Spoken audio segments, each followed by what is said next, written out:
Les candidats à l'élection présidentielle en Centrafrique jettent leur dernière force dans la bataille.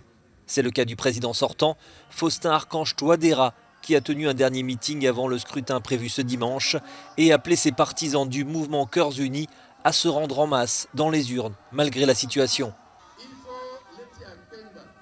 Je m'adresse à vous, les Centrafricains. Soyez vigilants. Mais tendez la main à nos soldats. Tendez la main aux forces de la MINUSCA. Tendez la main aux autres pays, la Russie, le Rwanda et tous ceux qui nous aident à renforcer notre sécurité. Mais il faut s'opposer à tous ces combats qui se tiennent à l'intérieur du pays et qui tentent de rallier la capitale. Il faut dire non pour que ce dimanche, vous n'ayez pas peur d'élire le candidat de votre choix. Que vous puissiez élire le président que vous souhaitez et empêcher ainsi toutes ces manœuvres.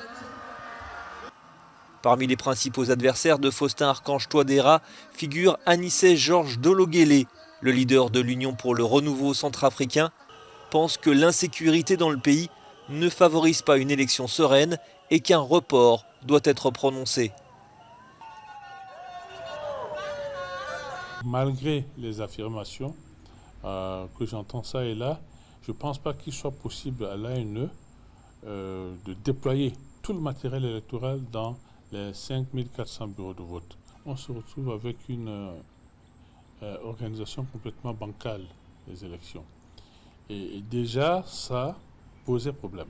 Maintenant, quand vous y ajoutez les problèmes de sécurité et le fait que dans chacune des villes, il y a des groupes armés qui empêchent le processus, je pense que c'est plus sage d'envisager de repousser les élections. S'il y a vote dimanche, il faut qu'elles aillent massivement voter pour chasser Touadéra.